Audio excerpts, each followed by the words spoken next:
William, your videographer from Two Hats Publishing. Welcome to the College of Complexes, being held at Barbeck's Restaurant at 8949 Garland Road, Dallas, Texas. Gently embracing the east side of White Rock Lake. When I entered, I was greeted like coming home to Grandma's house, warm and friendly. When visiting the Barbeck's Restaurant, tell them you want your reservations for the next College of Complex class.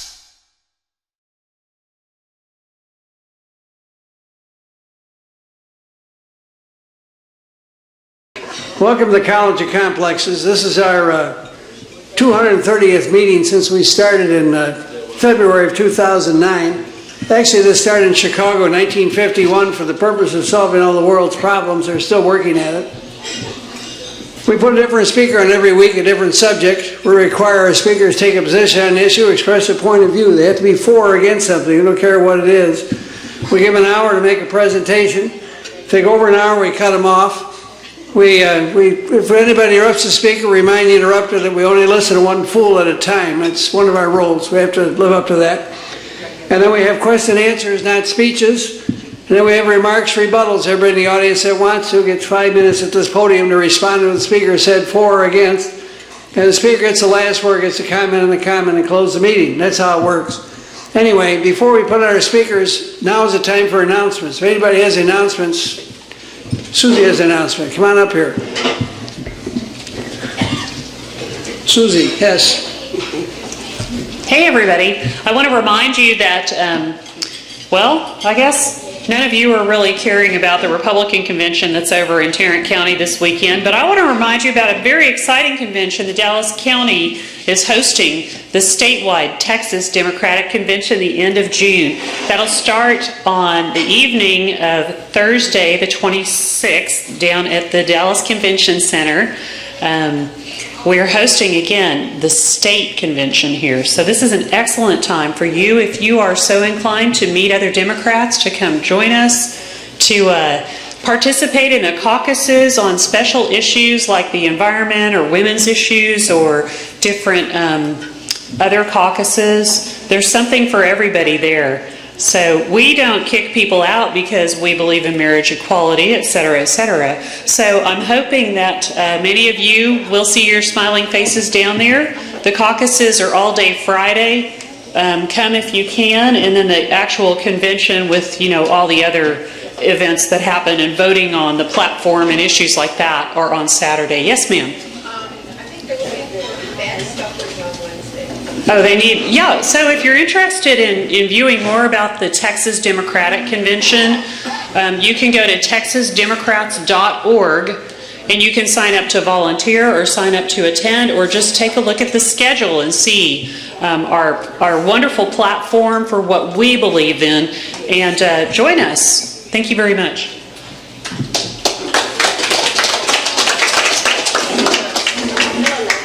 Well, I'll just postscript and say welcome to all of you. We're so glad to see you here tonight. Some of you, I don't recognize your faces, so welcome to those of you who are newcomers. I hope you enjoy your experiment with the college and find it attractive and come and join us again. As Tom said, every speaker is different and they tend to sort of be all over the map. So if you don't like what the subject is one week, you might just like it the next week, because it'll be someone totally different. It's not like going to the same group normally is with a steady every time leader, you know. So welcome. We hope you do have a nice time here. Just one other thing I will say. Well, two things. One, Tom, remember we have a larger group than sometimes here tonight. So we need to go to the question and answer and the comment time before we get quite so close to the finish line, so we give everybody an opportunity. Please do, when you come up to make your comments, try to keep them under that 5-minute thing. Don't give us 15 minutes and have us up here strangling you to take you down. That doesn't happen real often, but sometimes we get carried away, you know. We just have so much knowledge to share with the world. One other thing real quickly, and that is the folks here at Barbeck's are very good hosts to us. They don't charge us a room meeting fee, which some places do, and we appreciate that.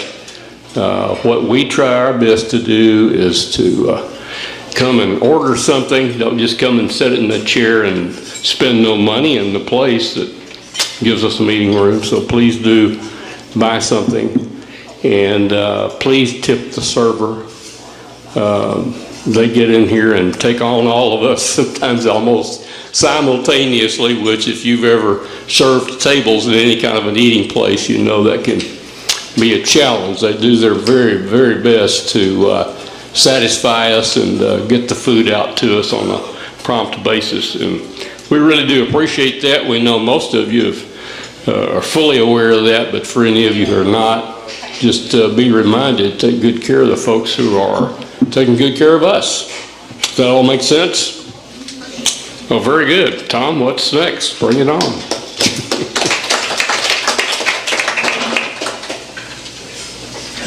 Any other announcements? You got one. Come on, I knew you were coming. Okay. It's falling everywhere. Does anybody know what yesterday was? D-Day. That happened 70 years ago. It was the 70th anniversary of D-Day. So for all the veterans out there, you know, we all salute you. And just wanted to mention that. It's an important day. And people are telling me all kinds of stories about veterans trying to make it to the beach over there. What was it? One of the stories about the nursing home where the guy left the nursing home, went all the way across over to France, and ended up on the beach. So I congratulate him for making it. He had help too, apparently. But anyways, just wanted to say that, just so everybody was aware. Important time in history. Salute our veterans.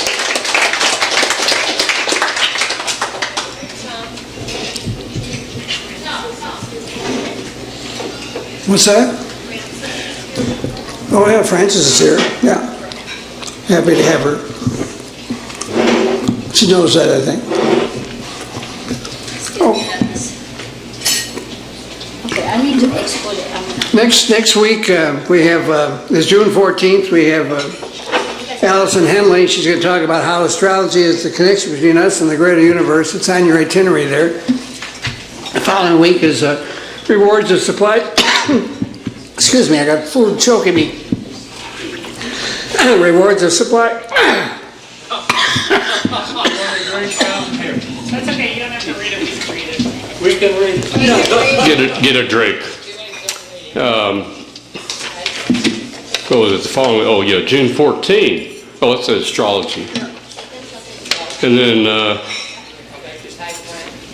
yeah, June 21st is the Rewards of Supply Side Economics. And that's Brother John Beasley's going to speak to us. John is back in there eating the good wrap with good stuff in it.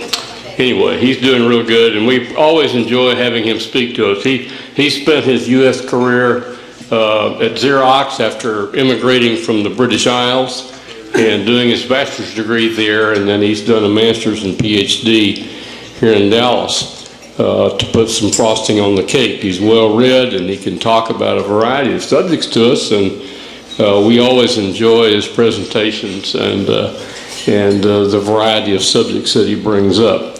So we'll be looking forward to that. And then our next, our next open date then will be June 28th. Yeah, June 28th. So if anybody has a subject they want to talk about, or if you have been to a presentation of some sort that sounds like an item of interest you think we might be interested in listening to, well, please get in touch with Tom or give me a call. Both of our numbers and names are on the program sheet, so we welcome the opportunity to invite somebody else to come and speak to us. Is your throat clear, Tom? Yeah. Okay, come on back up. Okay, we've covered that now. And there are any more announcements? We're all through the announcements finally? Oh, good. Our speaker tonight is Rosemary Rigger and John Rigger, Jorik Rigger. They're husband and wife. She's going to talk about, she's an organizer for North Texas Jobs with Justice. He's a professor of constructive theology at SMU. They're going to discuss religion and labor's connection. Rosemary will present examples of work Jobs with Justice has been doing, and her husband, Professor Jorig Rieger, will give the theological background of why the intersection between religion and labor is important for both church and the labor movement. So that's what our subject is tonight. So without further ado, please give a very, very warm welcome, I guess, to Rosemary. Who wants me first? Rosemary? All right.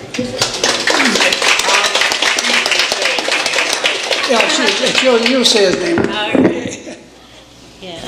So good evening, I'm Rosemary Rieger, and like Tom already said, I'll be speaking tonight with my husband Jorg. It's the German form of George.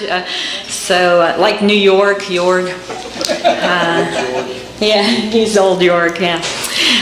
So we want to speak about the intersectionality of religion and labor, and where is there a connection, and where is that connection? And I feel like we're the connection. We do this. We both have a part in this, and so we try and live this connection.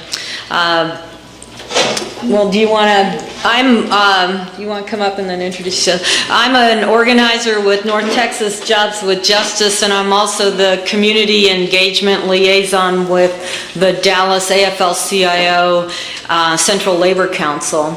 And this is my husband, Jorg, and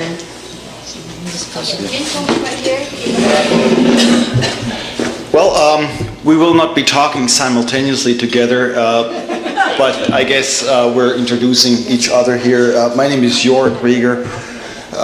We're celebrating this year our 20th year in Dallas, so we're not newcomers to the South, but we originally are not from here, as you can hear from our non-Texas accents.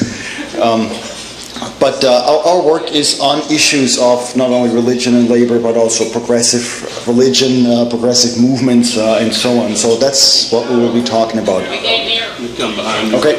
I'm going to try to turn Yes. it up a bit. Hopefully without feedback. And those microphones only pick up like a little pear-shaped pattern. So if you don't get fairly close to it, it'll really drop your voice. So, great. Tell me to stay away from All right, so what we'd like to do is to start out with Jorg speaking about religion, faith, and how it can be different. I'm sure many are thinking, how would this fit in? And so Jorg will speak about that for a bit, and then I'll talk about the labor connection.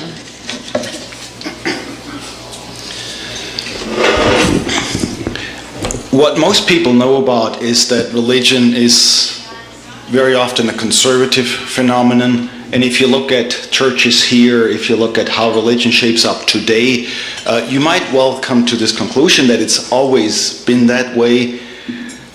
But the interesting thing in this country is that religion throughout our history has often had a progressive bent to it.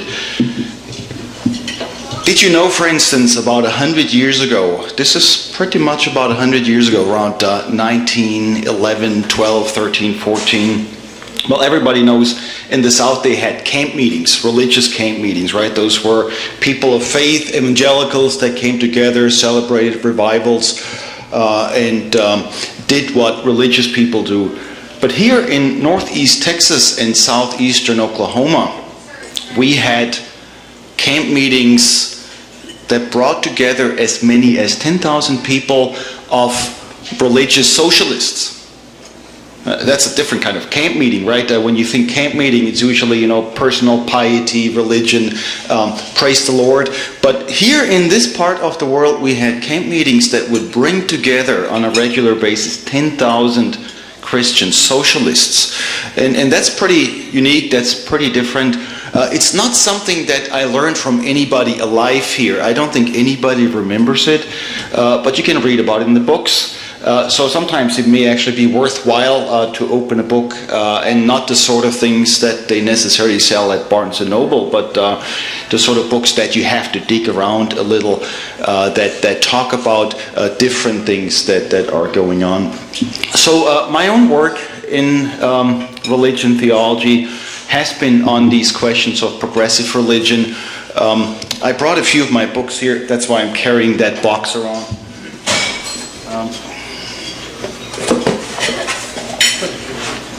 You can actually, maybe you find it.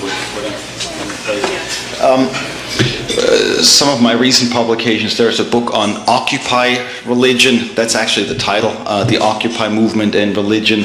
Another recent book on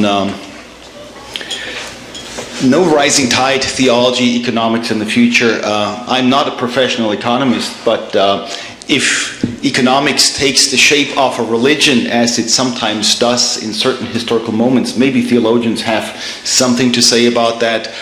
And then more recent work on religion, theology, and class. Now, you might think those are ultimately contradictions, but as we will argue tonight, this may actually be not only a valid form of religion, but perhaps it may get us more deeply into our own religious traditions. Now, tonight we could talk about all kinds of religions, but I will limit myself to talk about the so-called Abrahamic faiths, which include Judaism, Islam, and Christianity. They have some of the similar roots, and they have some of the similar stories. The Exodus story that you know from the beginning of the Bible is shared by all three faiths. Jewish people, Muslims, and Christians actually have some ideas of these ancient stories with Moses and the Hebrew slaves and the liberation of these slaves from, well, let's call them demeaning labor conditions. Slavery here is not just a matter of people being mean to each other, but really a form of the exploitation of labor. So if you go all the way back and if you go all the way forward, you find a lot of examples in our own religious traditions where not only is labor mentioned, but where it seems that the divine and these traditions are taking certain sides. So this is not optional. This is not just something that you might consider if you happen to be interested in labor, but it goes much deeper because a lot of these traditions, and then of course if you think about the biblical traditions, the Hebrew Bible, the Christian part of the Bible, all of those are ultimately people's traditions. They're not, this is the difference. You know, if you look at ancient world literature, you have Plato, you have the Greek philosophers, you have several other philosophers joining them all the way back, to ancient Egypt. But what you have in these Judeo-Christian and Islamic traditions are ultimately people's traditions that have a very different origin and that have a very different political bent than what you would guess if you attended a church today. So this is the sort of thing that we'll be talking about, and I could really go on talk about it for a very long time, but I want to make it short because we're not just talking about ideas here, we're really talking about histories, embodied histories, how world history has shaped up, and what we're really interested in, of course, is what's happening today. What difference does any of this make in our current ways of life? So let me back up just a little bit. You probably can hear from my accent that I'm not only not from Texas, but not from the United States. Grew up in Germany, did my master's degree in theology there, and then came to the United States about 25 years ago to do my PhD at Duke University. And for us in Germany, we always looked towards the United States as a country of democracy, as a country of freedom. By the way, since you mentioned D-Day, my grandfather, one of them fought in World War I, the other one in World War II, but on the other side of that fence, wearing a belt buckle that said, "Gott mit uns," God with us. So the Germans also believed that God was on their side. And if you think about this logically, you probably cannot say that God was on everybody's side here. Or maybe if God was on people's side, not the way they imagined it. That's the same deal with the religion and labor thing. Because normally, if we're generous, we might want to say God is on everybody's side, but maybe it doesn't work out quite that way. So if you look at our own history here in the United States, which begins, with the Revolutionary War, liberation from the monarchy, democracy. What's really interesting, if you think about how all this began, you had about 7% of the population that was allowed to vote. This is our US history. So we have this wonderful end of monarchy, beginning of democracy, but only 7% of the population is allowed to vote. Property owners, white male property owners were the people that were allowed to vote in the very beginning. So one person, one vote. Well, yes, it all depends on what you mean by person, right? And only those types were considered full, valid persons allowed to vote. Now, as you know, over the years, we've corrected that a bit. So that now, according to the law, we actually do have one person, one vote, even though there's a lot of pushback now to take the vote away from people again by various strategies and techniques.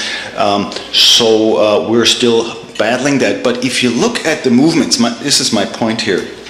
If you look at the progressive movements, including abolition, including suffragism, what you find is that at any point there was progressive religious support for these movements. Of course, there was also a lot of religious pushback. We know that story. We know the fact that religion oftentimes was on the wrong side. Religion was on the side of the slave owners in the South.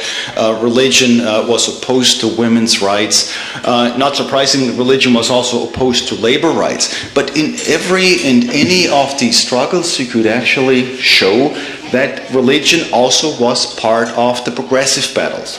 Religion supported abolitionism, and not only that, the slaves themselves developed their own religious ideas, which are still with us. If you ever heard or sang any of the spirituals of the gospel hymns, this is the sort of religion that came from the slaves, and that has a progressive bent. Even though the slave masters never saw that, right? When the slaves sang, "Swing low, sweet chariot, coming for to carry us home," they weren't talking about going to heaven. They were talking about liberation. They were talking about the Underground Railroad, going to freedom, going to the north, and hoping for liberation in their own places in the South. So, this is just one small example. Many others could be given for a strong history of progressive religion in this country of ours. It's just that this history has been covered up. And I would tell you, it's not just that it has been forgotten, but there is a battle about religion where religion is intentionally used for certain causes and other causes are being suppressed. So, what we're dealing with here then is the real question, what is the potential of religion? What difference can religion make? And if you start looking at our own history, you see that there are very many liberation struggles where religion has been on what I would consider the right side of these struggles. Let me skip forward to labor here. As you know, the labor situation in the United States was oftentimes a difficult one. It was a difficult one. It was one that was embattled, where workers were very oftentimes exploited and huge fortunes were made. Well, not because people worked so hard, but because they were built on the backs of workers. People that built the railroads across this country, they rarely get rich off their work. In the past, right? Somebody else got rich, and you know the names. I don't even have to bring them up. All the way to today, you have huge fortunes being built on the back of working people. Now, at some point, labor practices included child labor. They included no time off work at all. Basically work around the clock till you drop. Basically included no support. And in fact, not only no support, but writing on your debt in the company store, which meant that your life was going to be really tough, and there was no freedom inside at all for a lot of these working people. Alongside that, in our own history, we oftentimes have the churches stepping in for working people. And around the turn of the 20th century, you had the development of what is now known as the social creed. And if you read these early social creeds, some of them pioneered by the Methodists, which is my own denomination, they read very radical now, because they talk against child labor, they talk for the protection of women, they talk about collective bargaining, all things that the churches put their weight behind.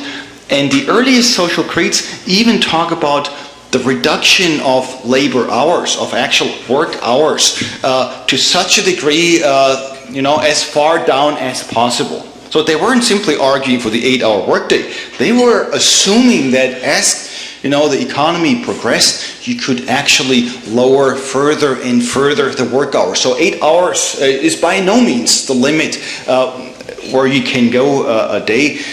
But as you've seen in Europe, we've had 7 hours, and the trends at some point pointing down, not now, of course.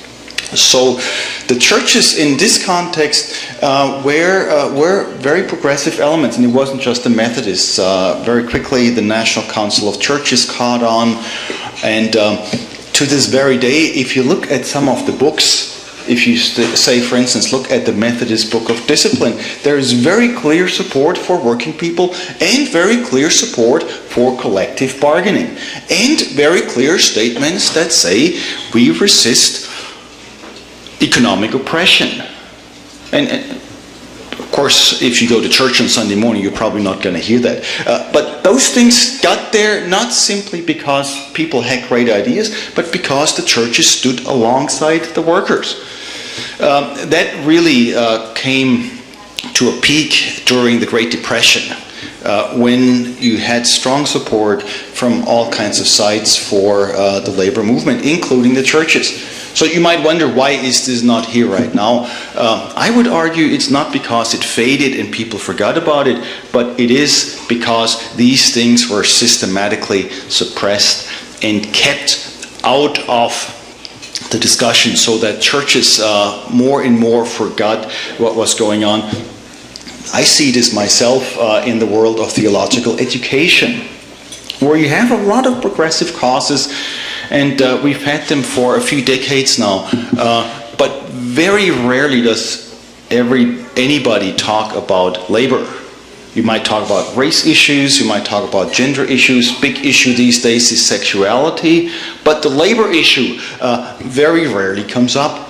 And if you look at my own academic history, in my early days, one of my first book back in the 1990s was titled Remember the Poor. That was still considered, we can talk about this in church, but when you talk about labor, when you talk about class issues, this is when people get really nervous. Right? Oh no, what can of worms are we opening? All I'm saying at this point is simply that we do have a long history of churches, religious communities, and not just fringe communities, putting themselves on the side of working people, not only for reasons of political correctness, but because this is how these folks actually saw their Christian, their Jewish heritage. I'll give you just a few quick examples, and then I'll turn it over to Rosemary, who will talk about how these things shape up today. For Christians, if you think about the person of Jesus Christ, everybody knows Jesus was a carpenter. Now, what we imagined when I grew up in Germany was, Jesus probably had a business, a little construction business, a contractor, maybe a little shop on the side where they would sell wooden furniture, that sort of thing. So he was a carpenter who was doing pretty well for himself. The historical reality, a carpenter who was doing fairly well for himself, if you look at the historical reality, that is not true. The term that is used in the Greek, tekton, really describes a construction worker. And in the Roman Empire, these workers were ultimately day laborers. They were people who worked in large construction projects, very oftentimes funded by the Romans, by the empire itself. And so for a while they had work, but they also experienced pressures in work. They had their own kinds of problems that they were struggling with: long hours, no weekends, exploitation, you name it. And when the projects were done, they would also know unemployment. For a while, they wouldn't have jobs. So you can pretty well assume that whatever construction workers, whatever low-wage workers, day laborers are going through, this is the sort of experience that Jesus would have had. And if you continue the story from there, you can see that the Jesus movement was made up of a lot of people just like that. So the Jesus movement was, in that sense, actually a movement. One thing that we're learning these days about the historical Jesus was that he was not only a radical preacher. Well, you knew that. And read some of these sermons, right? Luke, the Sermon on the Fields. Blessed are you poor, and woe to you who are rich. I mean, if I were to say this, right, you would probably get up and leave, but I'm just quoting Jesus. This is Jesus in the Bible, in the Gospel of Luke. Mary, the mother of Jesus, is a similar radical. I mean, she talks about lifting up the lowly, lifting up people who are struggling. And if you read this in Luke chapter 1, pushing the powerful from their thrones. Now, usually we think of Mary as somebody who is very gentle and normally not that radical. Probably somebody who never said anything. But that sort of a speech is actually quite a challenge. In that same speech, Mary talks about how the hungry are full, how God fills the hungry. God does this, right? God fills the hungry with good things. And this you can preach in any church. But after that, she says, God fills the hungry with good things and sends the rich away empty. Mother of Jesus, Mary, talks that way. So you have in these traditions something that we're not really preaching a whole lot from the pulpits these days, and that we're also not really raising up in theological education a lot. So it takes the College of Complexes, where we can talk about that. And the reality is we can talk about that in many other places, but you wouldn't necessarily suspect a lot of people interested in that kind of religion. Okay. If you were to take this back, this is my final comment here, you might think, well, we have this radical Jesus here in the Bible, but then that's tempered by more traditional understandings of God. But you open your Bible in the very beginning, and you see that in the book of Genesis, you have an image of God, especially in that second story of creation, where God plants a garden. God forms Adam from clay. And this is kind of something that we take for granted because we've heard it so much, but think about the difference.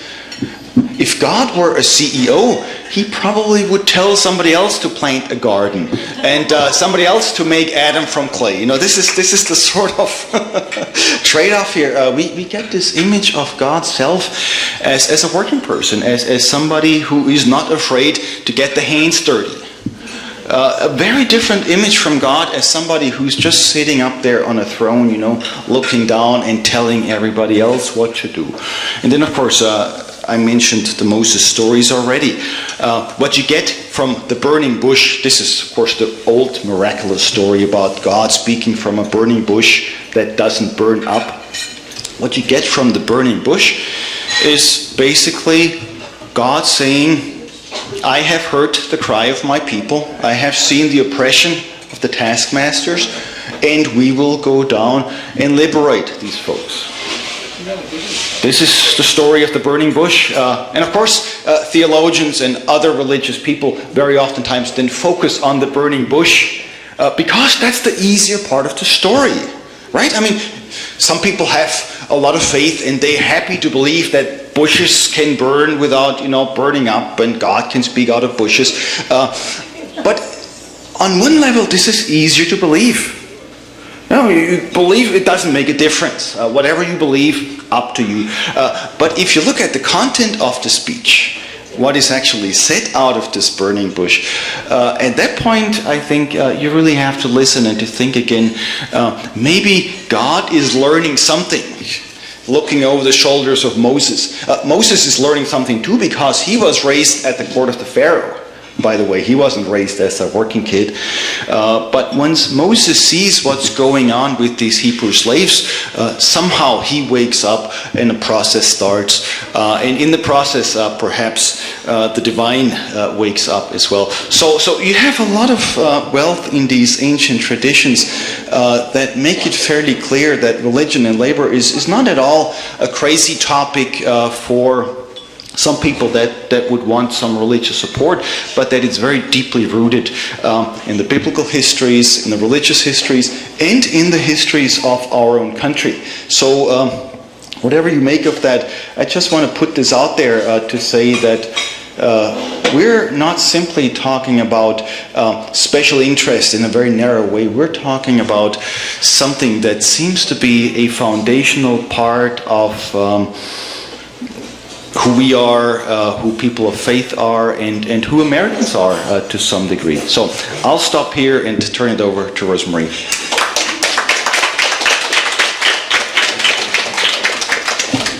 So now that we've heard that how religion and labor have common traditions, I'd like to tell you a bit about Jobs with Justice and why we try and work with people of faith and churches and some of the things we do. We've been around for 24 years here in the Dallas area. Many of you know Gene Lance and Elaine. They were one of the founders of Jobs with Justice.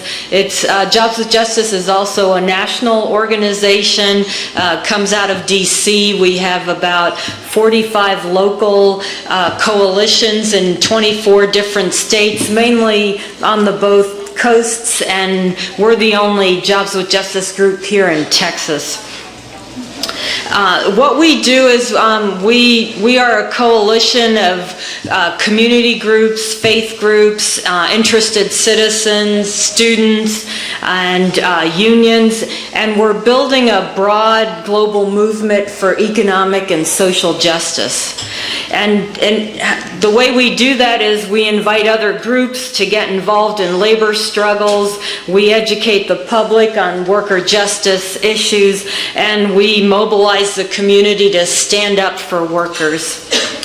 And I'd like to introduce some of the campaigns and projects we're working on, and then show you how we're working with labor on pushing these things forward. One of the campaigns that we've been working on for probably the last 2-3 years is Change Walmart, Change the Economy. And for a lot of you, you've heard this many times and read about it, but Walmart is the largest private employer in the U.S. and actually worldwide. And so being the largest employer, Walmart actually sets the trends, the labor trends for retail and service industries and for the economy as a whole, since they're the largest, right? They can set the standards.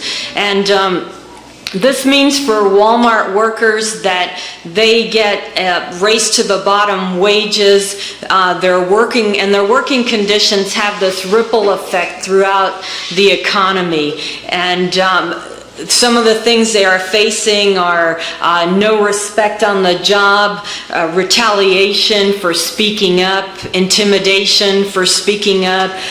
They don't get transparent scheduling.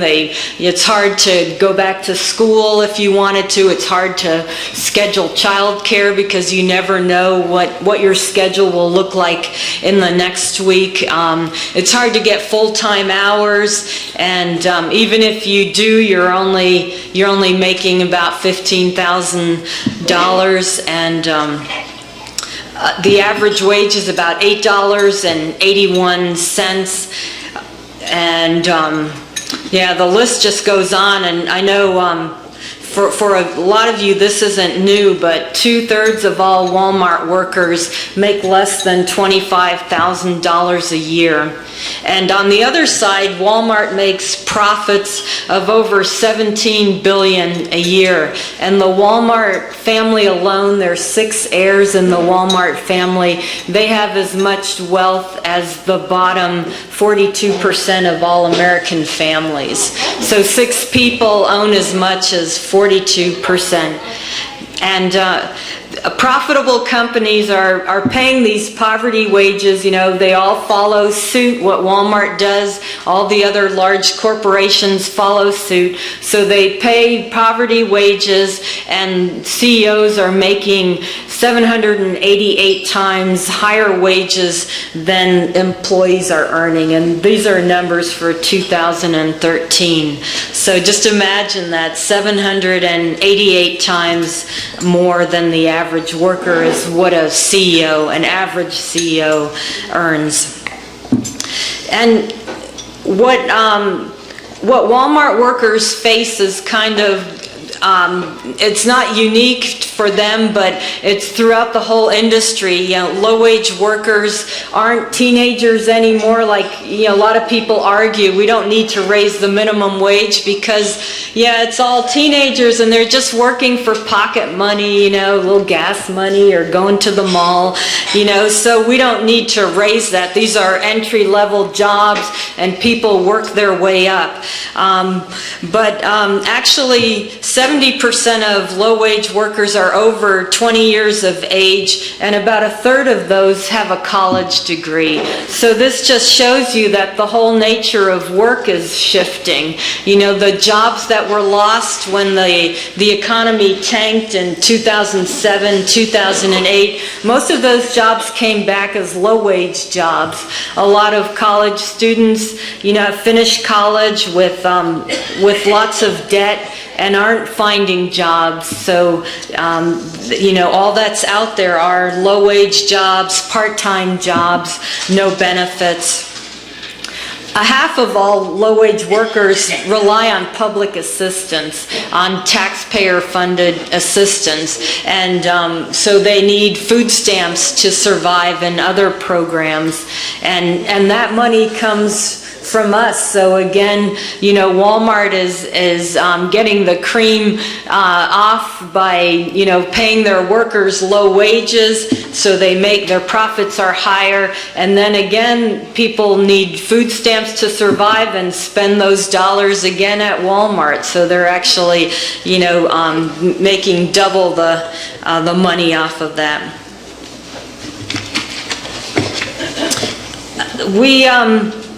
We have some other campaigns going on, and I'll talk about those. I also have some informational material for you that I can give to you and some stickers.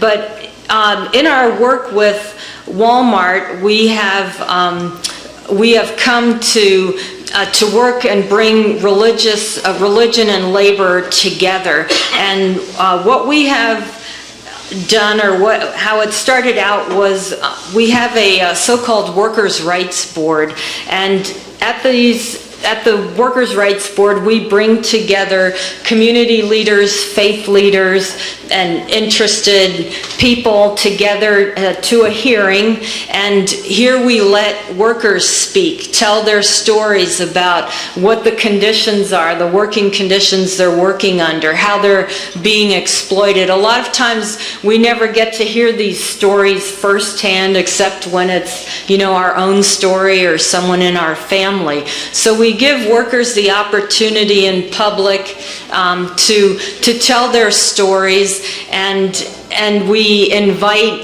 like I said, community leaders and faith leaders, people of faith, to come to these hearings so that they can hear this and can really hear the experience of everyday people. We also try and educate people by speaking at Sunday school groups and other church groups, and we're fortunate to have Jorg and others who bring these worker rights issues into the community, and sometimes on national level and internationally. Another project that we started recently, and bringing together religion and labor, is through our so-called Peer Chaplains program. And this is a program that we started with Walmart workers, and it's based on some work that Alexia Salvatierra has done, and she's also written a book called Faith-Rooted Organizing, and she is a person of faith and also a union organizer, and has worked on these issues. So we have taken some of her ideas and combined them with some ideas that we have, and put them together to a Peer Chaplains program. And in this program, we are trying to help workers, Walmart workers in this case, to help them on a journey and to understand their faith in the context of their work and in their day-to-day struggles. And what we're trying to focus on is, how can faith help in our struggles, in our job-related struggles, and the things we face at work, and how can our faith help us in struggles against economic injustice? And like Jorg has already pointed out, there is a biblical call to economic justice. And I'm not a person of faith myself. I struggled with that. But since it is a great part of my life, and being married to a theologian, we have a lot of discussions, and I've been able to observe firsthand too how faith continues to shape Jorg's engagement and others, and how this shapes their engagement with worker justice issues. And it has led me to see that organized religion and organized labor do have very deep connections, because both are working towards a just society. And they have what both have in common, I think, is this view of a bigger vision, a bigger picture. And it's not ultimately about the individual, but we have to care about each other, right? And we have this collective identity that we're working towards, and it is from different angles, but I think that this is where the intersectionality is. And so with the Walmart workers, what we've done this past year is that we've gotten together with them and discussed, like I said before, where are the struggles that they find in their work lives, and how can their faith help them through this? And stories from the Bible that show this push for economic justice has been a great help for these workers, and they draw a lot of strength and energy out of these stories. And when it helps them, give them courage to fight conditions that are unjust at work, they can also use that to be chaplains to their peers and to encourage them to stand up and fight back. And you've probably heard that Walmart workers were on strike again just this past week, leading up to the shareholders meeting now. And some of the workers we have worked with have been part part of these strikes. And it's scary for them because Walmart has fired people for speaking out. So there is a good chance they will lose their jobs, and they do need the money. They need the money to support their families. But being in the Peer Chaplains program, several have told us how this has helped them to make the decision. Should they strike? How should they talk about this with their coworkers, and how does it motivate them to seek justice? And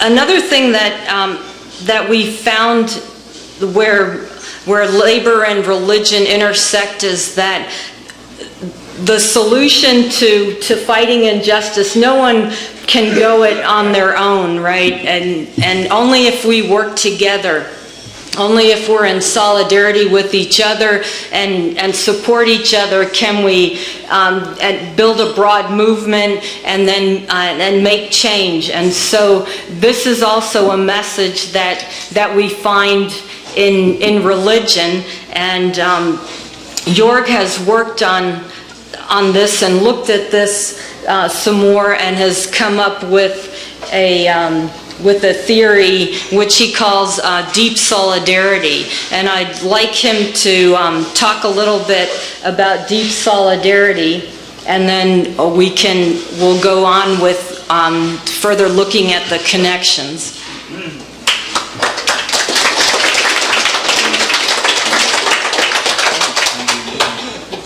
About 15.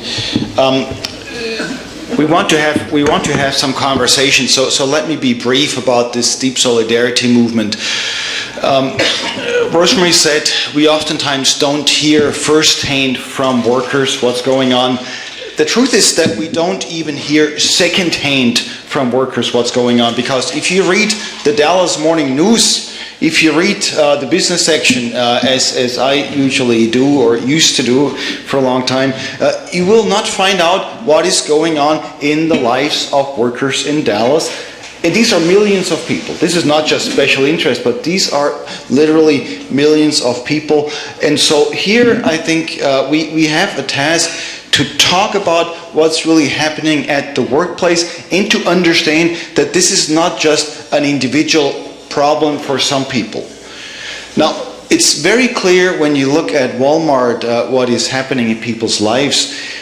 But as Rosemary said, as Walmart goes, so goes the economy. And so if you're not working at Walmart but somewhere else, chances are you're also experiencing some of this. The slashing of benefits, increasing pressures in the workplace, certain forms of changing your employment relationships, or perhaps you're laid off and then you're rehired in a very different way. This is not just something that affects the poorest of the poor. This affects more and more of us, and it even affects us at the universities. In my own case, I have tenure, I have a named chair, so I'm about as high as somebody can rise in that level. But I see it happening to my colleagues, I see it happening to my students, and it is something that worries me. You probably remember the Occupy movement talking about the 1% and the 99%. And one way to define this, of course, in some ways these numbers are not exact but symbolic, but one way to define this is to say the 99% are people that have to work for a living. The 1% are people that don't have to work for a living. So if you have to work for a living, not only are you part of the 99%, you're in some ways part of working America.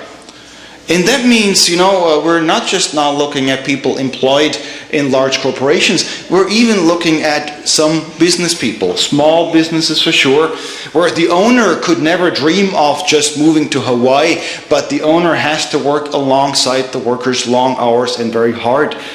This goes for a lot of mid-level companies as well. And so if you think of yourself as safe in the middle class, think again. Maybe it's just my retirement account that went down 2007, 8, and 9, but probably not. I'm kidding. But here, the point of deep solidarity is that we're beginning to understand these are not just problems of a few, these are more and more problems of all of us, and they will affect us all the way until the day we die. And if it doesn't affect you personally, well, good for you.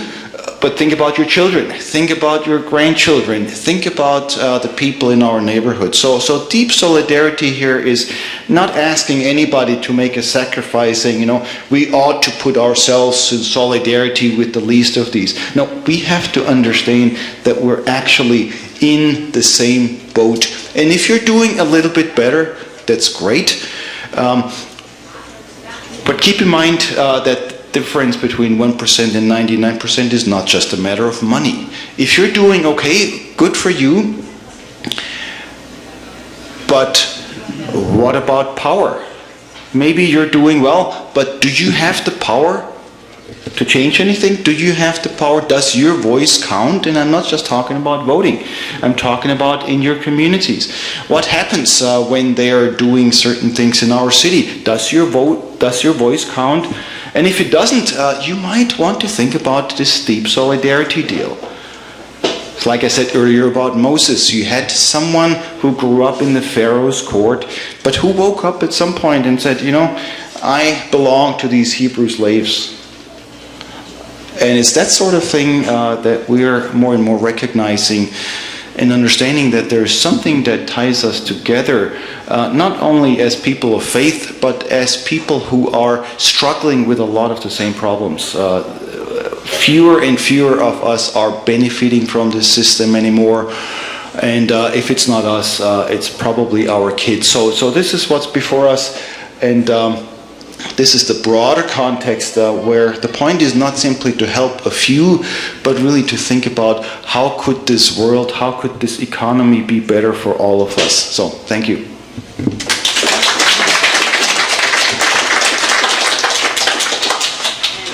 So this is where it ties back into Jobs with Justice. At Jobs with Justice, we think that we have to be there for each other. And if I'm there to support you in your struggle, then I count on you to be there for my struggle. And together with growing numbers, we can counter organized money. And history has shown that, right? Jorg has already touched on it, that the 8-hour day, the end of child labor, weekends, pensions, that all wasn't just given to us by the bosses, right? We had to fight for it, and that's what we have to continue doing. And the only way to get there is to fight together. And so, as what Jobs with Justice asks people to do is to take a pledge to be there at least 5 times a year, and to be there for each other's struggle. And so what we do, for instance, with the Walmart workers, right? When they're on strike, then we go there and we stand with them in solidarity. And it's very important for them to know the community is behind them. Or the Communication Workers of America were having a rally protesting outside of AT&T recently. AT&T wanted to cut the benefits for retirees and cut their health care. And so that's where we were there with the AT&T workers. The Walmart workers were there. And so we support each other because it's our struggle, right? We're all in this together. And so that's where Jobs with Justice tries to get people together and to realize to come together at least 5 times. And this is a form of deep solidarity. So I guess now are we ready for questions? Who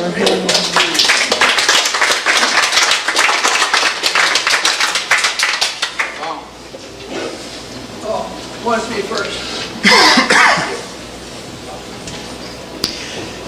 Why do you think the Southern religious people are so unchristian?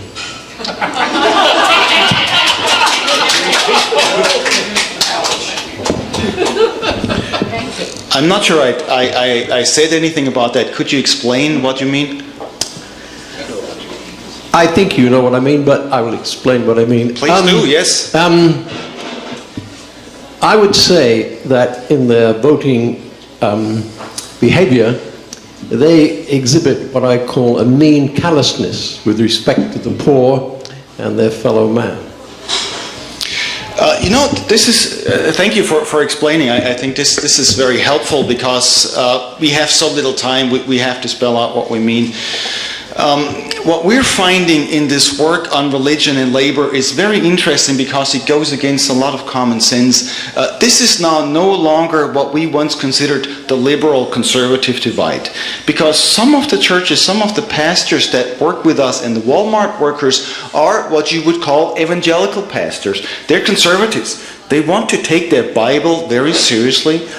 And out of that seriousness, they actually come around and they actually then push beyond what you call this callousness. So in a way, you might think of this, well, this is a liberal thing that's happening here, but what we're finding here is it's happening across the bench, and sometimes the liberals too have to go some way to learn. So this is not at all an accusation of a conservative form of religion or something that happens only in the South, but it is a recognition that all of us have a little bit of a learning curve here. And if I can do something as a theologian, all I'm doing is simply helping people see that there's a lot more color, a lot more power, a lot more interest to faith than what we usually think it is. So in that sense, it's not accusing anybody. It's simply saying, what if all of us went a step further? Liberals, conservatives, you name it. Have you ever heard of the conservative media machine? And did you know that the Christian church community is a part of that? Well, thanks for bringing it up. Normally, the public opinion, of course, talks about the liberal media machine, which is another way of covering up the conservative media machine. And so in that sense, well, let me finish, okay?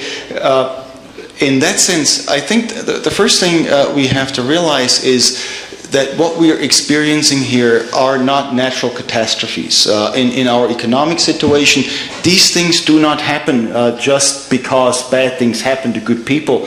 A lot of this is organized. And so what happens at the level of the economy then finds its support also from a lot of the media, which are owned by people that also own the corporations. And so there's a connection here.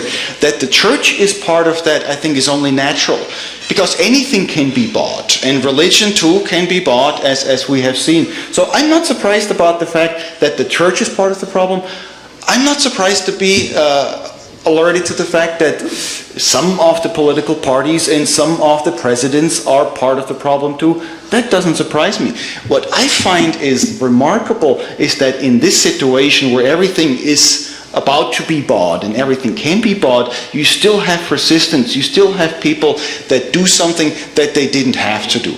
In our case, as far as Rosemarie and I are going, we're doing fairly well for ourselves. So, I told you I have this name chair, I have a great position. I can travel the world with my research funds and all that. However, the reason why we're doing it is precisely because there's something that drives us that goes beyond what can be bought with money. You may have some comments too. Oh, I just wanted to ask you, the religious socialist group, the camp meetings, you said they were actually in the South and maybe here. What time frame? That's definitely been buried. I mean, that's nothing we get in, primary, secondary, or even college, unless you're in a very specialized course, and I'd like to know much more about those. The time frame is probably pretty short, so this is really the end of the 1800s, early 1900s. I wouldn't think it's much more than maybe 20 years, 25 years at the most. So it didn't last for a long time. But what is interesting about this, when we hear socialism in the United States, we think there's a certain ideology behind it. But a lot of these socialisms in Europe grew out of religious communities. So they had something to do with how Christians understood their lives, long before Karl Marx, and long before, we had the more secular socialist movement. So there were some connections. Again, this happened for a reason. It didn't just fall from the skies. But as I sometimes say to my students, the saying is used in another context. If we can do it here, we can do it anywhere. Well, I know I'm reading The Crusades of Cesar Chavez, and it talks about the 2 Roman Catholic priests who went into the agricultural community. Speak into the microphone. And combined, and then met a community organizer, and they are actually the people that started the entire, who brought in Cesar Chavez for the strikes, and there was a lot of religious socialism talk, at that time, in the, I guess it'd be the 20s and the 30s. And this has continued all the way to the present. In the Roman Catholic traditions, you had worker priests, you had worker movements, some of which are not only still alive, but which are gathering steam again. There's actually a group of Roman Catholic priests now that together, with the new Pope and some other progressive developments are again organizing these things. But what is important here also is to say that religion in this situation is never by itself. Religion is organized by the people. It's ultimately the faith of the people. This is the beauty in the South, you don't have just religious conservatism in the South. I think this is the huge misunderstanding. And what we're finding with these workers is that the Walmart workers themselves are getting it. In a way that we don't have to give long lectures and academic credentials and show our books and show what we have done over the years. But they're picking it up right there where they work, and this comes from their black church traditions. A lot of them are African Americans, and they seem to have no problem following this. So this is also religion in the South. It's just we're not talking about it. One thing we've noticed too in the Peer Chaplains program is that some union organizers also participated in our discussions about religion and faith, and it helped them also with their job of organizing others, and they saw that what they do on Sundays might actually help them throughout the week, and there's not this disconnect of doing something, having your spiritual faith life on Sundays and then going to work, but they could use it to draw energy and courage to fight giants like Walmart. I was wondering, does SMU hire any adjunct? Yes, it does. Yep. I think the number, I'm not sure about SMU, but I've seen numbers like 40% of all faculty at universities, I think, is the average, are adjuncts, and it's increasing. Explain adjunct to me anyway. The question was, what is an adjunct? An adjunct is a professor who teaches courses without having a regular working relationship with the university, so they get paid on a course-by-course basis, and therefore don't have any contracts or prospect of tenure or anything. Like a substitute teacher, somebody said. Temp job. Yes, it's a temp job. My sister is actually adjunct professor, and in order to get a full load, drives about 500 miles a week. So, that's really very telling of what we're putting people through these days. I don't know that she'd appreciate me sharing that, so maybe you'll need to cut that from your tape. My question for you relates to the Moral Mondays movement that started in North Carolina, and I'm curious if Jobs with Justice and other faith-based organizations are moving into that here in Texas. I've heard people talk about perhaps, starting Moral Mondays here in Texas, and I'd love to get involved in that. Yeah, that's right. There is talk about it. I believe Jobs with Justice, and I think there are 2 local coalitions in North Carolina are a part of the movement. But what oftentimes isn't said is that this movement didn't just come out of nowhere. Reverend Barber, the NAACP, and other groups were working for years on building this movement. And so now that it's, popped up, or it seemed like it has popped up and is taking over, it is something that, needs a lot of thought, has to be strategically planned so it would be great to have here, but we need to do a lot of groundwork to get there. But it looks like something successful and that maybe we should try out. It seems to me that maybe you've started laying the groundwork already. Yeah, hopefully. And what is important here is to realize that we're really dealing with moral issues. This is not just a matter of pragmatics or, trying to help a few people. But the sort of values that we're all talking about will have to be rethought in light of this. So, for instance, take family values. It seems like this belongs to one group and not another, one political party and not another.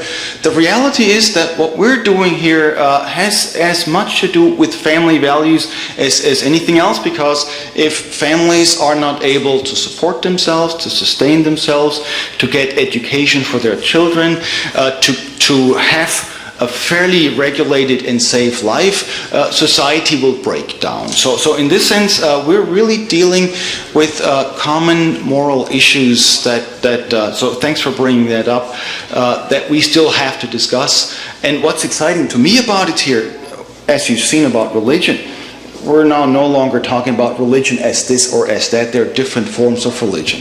The same thing is true for morality. There are different forms of morality. This is not about relativism, but it is talking about what is it really to talk about love? What does it really mean to talk about family? What does it really mean to talk about community? What does it really mean to talk about freedom? Little comment on freedom here. In the United States, I forget the exact number, I believe 50 million people who want to organize labor unions. Only 500,000 get to organize a union every year, so that you might conclude that here in the country of freedom, not everybody has the opportunity to enjoy freedom. So those are all moral issues, and we're for sure addressing them. So thanks. All right, this is with the moral side of the family. Since I'm not Christian and I read the Bible from a literal standpoint of view, and this is a labor question. In that Bible, I don't know which book or what have you at this moment, several workers, there was harvest time, and workers were gotten and they went to work in the fields. A couple of say they worked an 8-hour day, but more workers were added, they worked a 6-hour day. Another ones worked a 4-hour day, but at the end of the day, all were paid the same wage. Now, is this story being told from what, and I'm really confused about that. Can you help me out there? This is a great question, thanks. This is in the Gospel of Matthew, and only Matthew has that story. I believe it's actually a story. Now, this is the other point I was trying to make earlier. You can understand so much about the Bible by looking at it from the workers' perspectives. Because if you're a day laborer and you're there out on a corner on, somewhere in East Dallas, you really depend on somebody giving you a job. If you're not getting picked up that day, you're not having a job, even though you really want to work. So in this case, some workers really would rather work than hang around. But if there's not work, what are they supposed to do?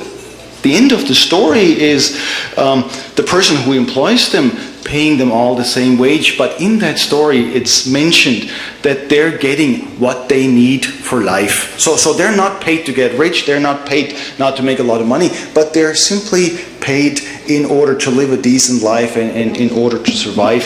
And if you look at that from a perspective of a worker, of course you're hoping that tomorrow you're getting this job and you'd gladly work 8 or 10 or whatever hours it takes in order to provide for your family. So in that sense, it's a whole different framework when you look at it from the perspective of working people. Jesus tells the story saying that some people look at this with jealous eyes. They think, well, those workers shouldn't be paid. But the reality is, You want him to die? You want him to just go away and somewhere behind closed doors give up? Or would it be good to have a system where everybody has enough to live on and then actually to work whenever possible? Great answer. Wait, great question. Don't point that thing at me. Are you aware, I mean, I am thinking of Dallas Area Interfaith, for instance, that is congregation-based, that works for justice and trying to make a better life for people through the civic effort. And yet it's almost treated as a fringe group in many churches. In fact, I have no question but what you are preaching the gospel as Jesus himself would preach it. But are there any churches today where that is a paramount? Most of the time, it seems to me like the social justice gospel is simply pushed off to the side by people who don't want to hear this kind of challenge on Sunday mornings. Do you want to? Thanks for bringing up Dallas Area Interfaith. This is another group in Dallas that brings together concerns of religion and public well-being. And it shows you that this is not just a few of us. I mean, there's a growing number of people raising these concerns. Sometimes it's a bit of an uphill battle. But here's something interesting that we're finding. We're finding a lot of positive resonance from the church people themselves. It's sometimes the officials, the pastors, that are more hesitant to go along. And so somebody is afraid. And you might want to ask the question, what exactly are people afraid of? Well, I can tell you that in a nutshell, they're afraid of people who donate the money. And so in this sense, what we're saying here is not simply that, well, it goes back to the other point that even religion can be bought. And here, even theology can be bought. You know, our faith can be bought to some degree because very often we don't have any honest conversations about these things. But we're here to tell you that this is happening. It's happening in some ways in unlikely places with working people where most people wouldn't expect much. Most great academics wouldn't ever bother working with working people, but this is where the thing is happening, and this is where a lot of my students are also learning now. So I think this is a movement whose time has come, and you can no longer, I mean, this is different from what it was 20 years ago even, and so I'm pretty optimistic that we will see a lot more changes yet. You teach at Perkins or on Hill? You teach at Perkins or on Hill? I teach at Perkins School of Theology, yes, and in the PhD program as well. So. Tell me, is everything going okay at Target? Where's the microphone?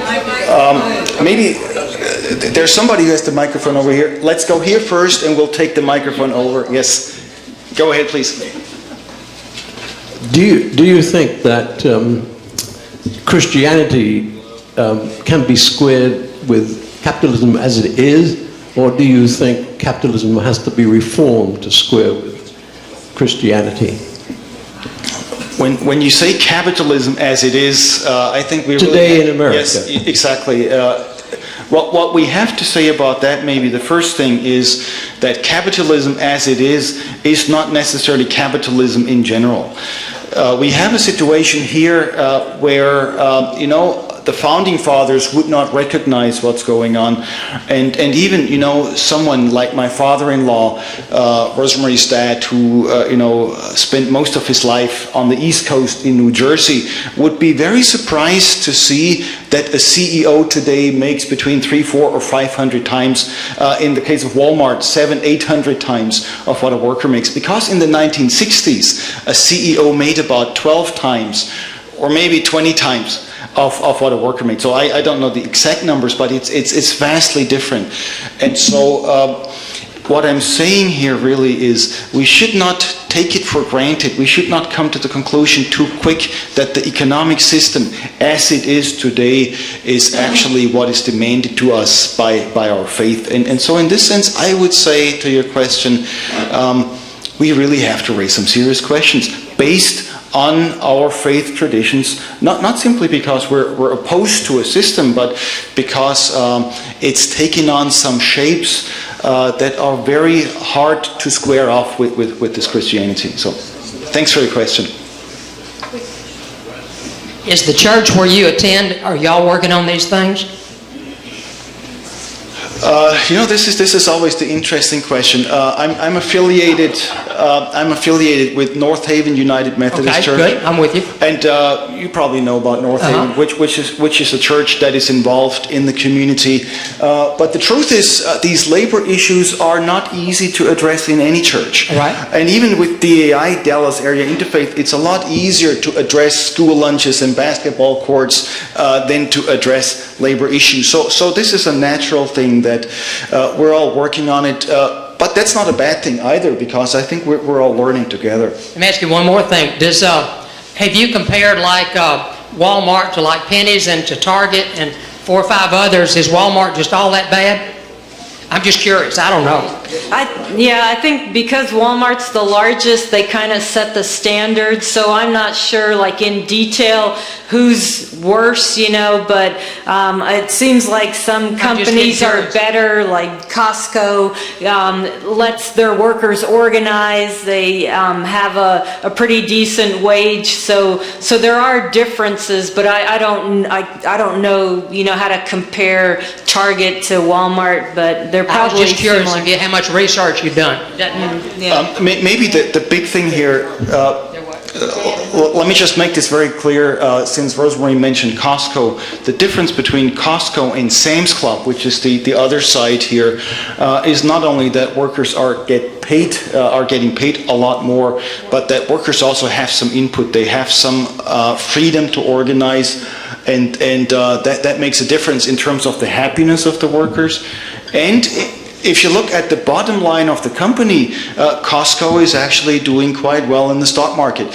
You could also compare Walmart, the grocery part, and Kroger, which is a company where the workers are organized. So here in Texas, we do have some companies that can be compared in that way. Recently, there's been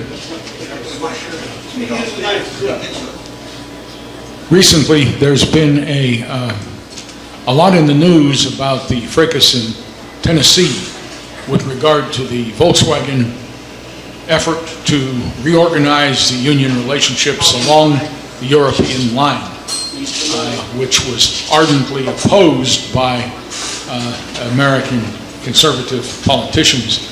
But would you comment on that in the context of what you hope for and what you look forward to in connection with industrial and labor organizations and changes? Yeah, so the Volkswagen workers, voted for, or the election came up to be unionized or not, and the vote did not turn out well for the union. There was a lot of behind the scenes and in front of the scenes organizing going on from politicians to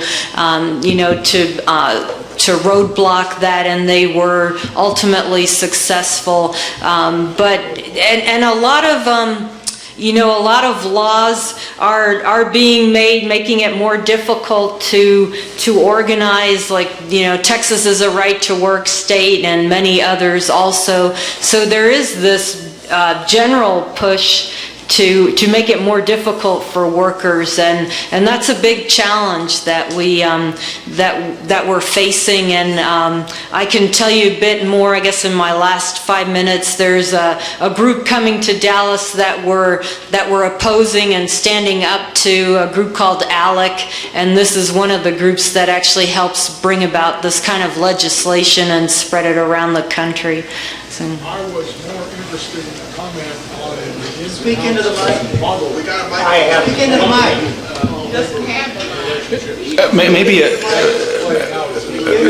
Maybe I can say a quick word about that. As you all know, the Volkswagen company is one of the largest companies in the one of these very large companies in the world. But in the German context, it is basically taken for granted that your workers will be organized. So the questions that we have here, that you have to prevent people from organizing, are really fairly foreign for people in Europe. My brother, for instance, is in management at one of the spin-offs of the German Postal Service.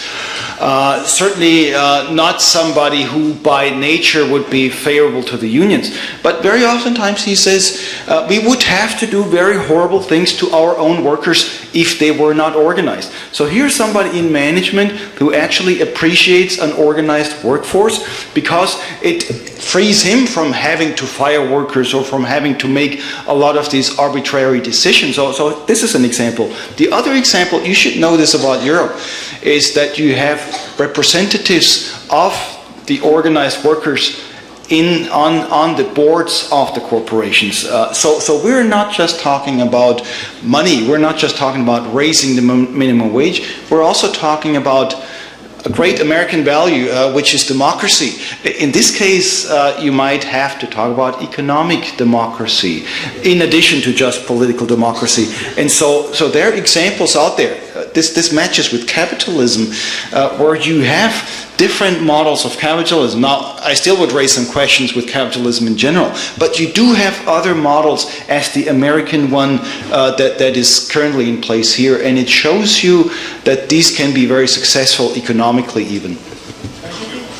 No, I'll give it to you next. It's a little after 8 o'clock, just for a time check. This will be real quick.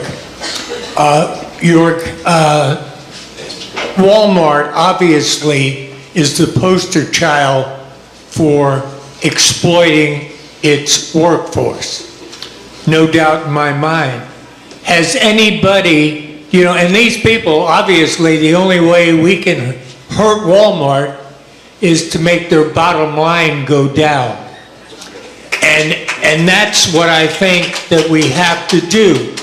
Now, Walmart could be a hero if we had people going into there with Walmart with negotiating skills and say, guys, raise the wage. You'll get a lot more people working there, not only working there, buying there, because they're fair to labor. And I think that this has to be said. Many of us have done many things to point out the inequity of Walmart. And I think what we have to do and what people should do is not buy at Walmart. It's that simple.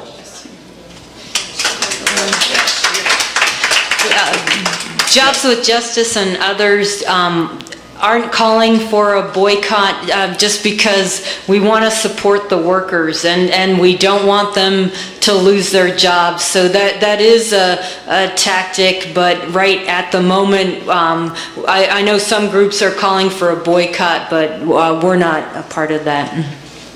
Yeah, Washington has just raised their minimum wage to $15 an hour. The state of Washington has. So there are some signs where some things are beginning to catch on. It may be difficult to pass a federal minimum wage of something like $10 an hour, which the president is beginning to push.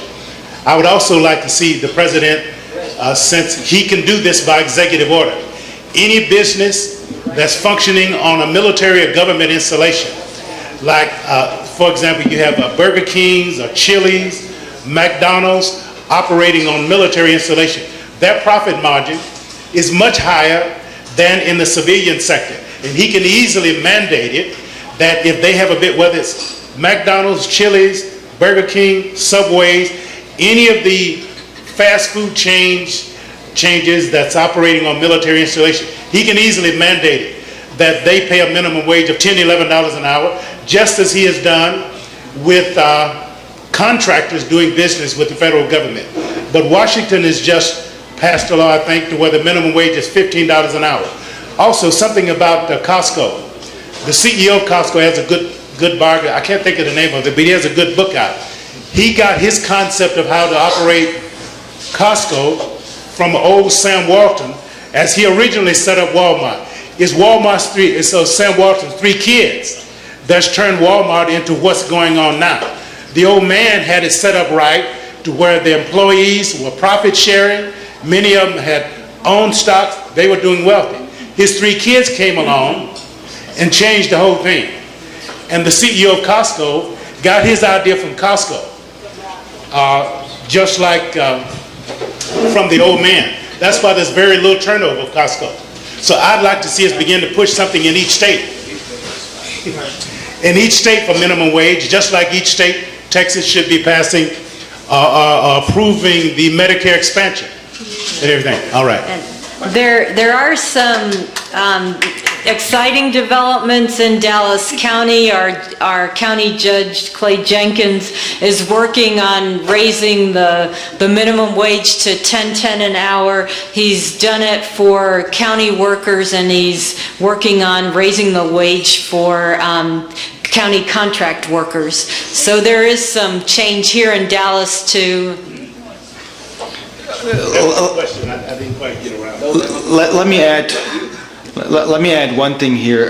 There's a lot that politicians can do. Of course, they need some encouragement. They need some reasons for doing it. And perhaps this is where we come in as the constituents, as people that can actually encourage people in power that would not have the power without our vote and with our grassroots work to do these kinds of things. And so what we're asking for is not simply, a stopgap measure, help some poor workers, but what if we rethought the political culture of this country, where we're taking democracy seriously again? And then that, I think, would show you elected officials of either party perhaps be a little bit more accountable again to us, not just to the big money. This is kind of a question. Have you heard about Sam's Club, which I believe is owned by Walmart, trying to get into City Place, which is an area at Haskell and 75, which is a Trammell Crow is proposed to build the Sam's Club. But anyway, some of us are protesting, and if anybody here has a pen and would like to write to Robert, and then there's a dot, Abate, abtahi@gmail.com. He's with our commission, and tell him you don't want Sam's Club. It's right across from where Uptown is, and because I believe Walmart is the owner, right, of Sam's Club, and again, you have, the problems of inequity. So, anyways, Robert Abate, but it's Robert.Abate. abtahi@gmail.com. I wrote him today.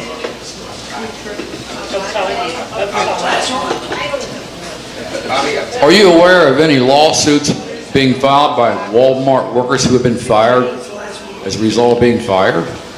You want to talk about that? Yeah. It's against a lot of firing for that reason. Right, so Walmart workers are members of Our Walmart, which is an employee group of Walmart workers who have gotten together in an association.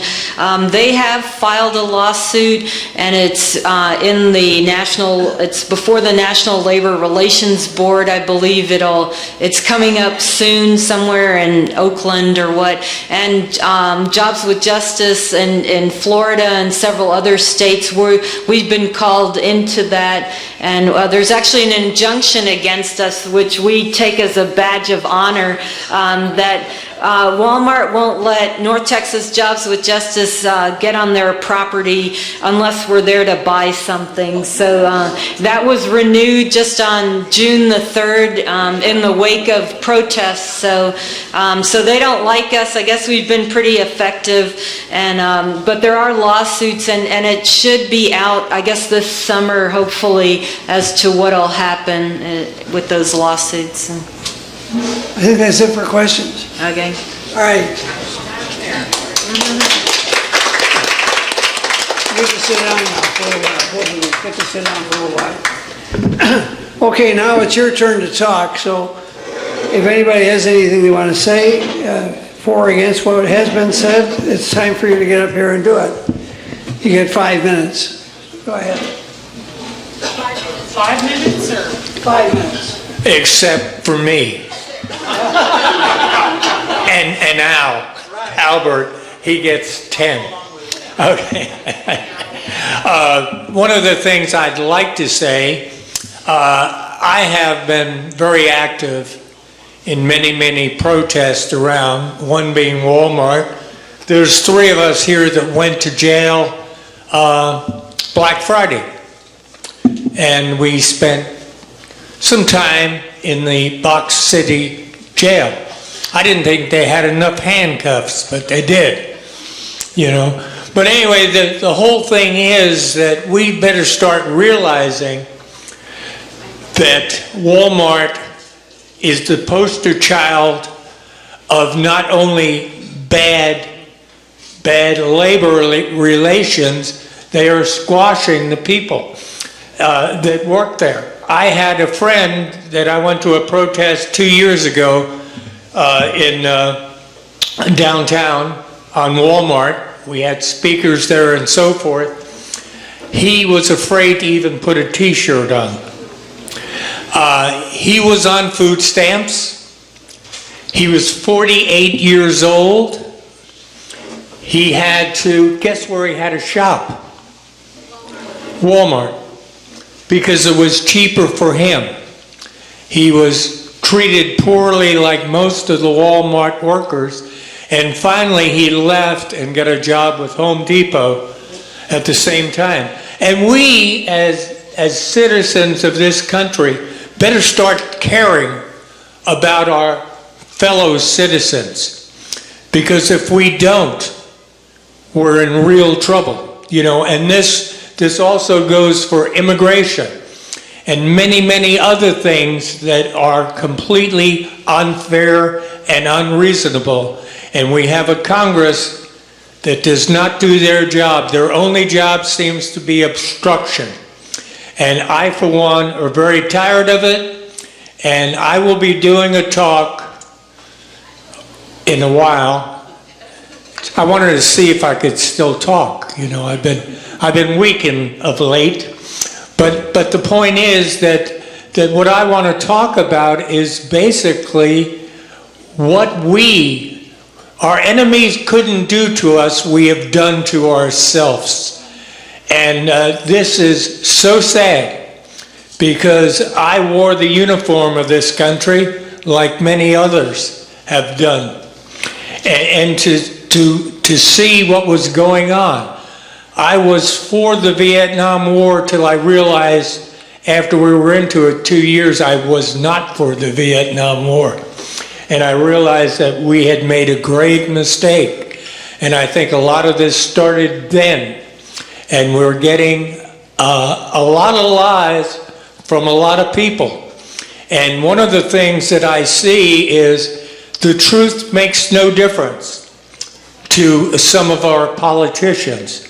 They don't realize that they're on tape for what they said 2 months ago, and they've changed it 100%. So I suggest that everybody possibly to get involved. I got involved with Occupy Wall Street, Occupy Dallas out of curiosity. And then I found out these people were telling the truth. Thank you.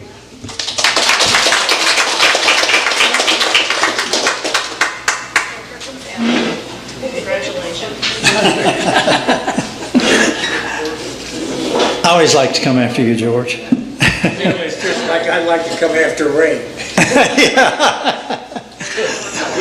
How to cover all. I didn't plan to say anything tonight, but zuerst möchte ich Ihnen danken, dass Sie hier sind heute Abend.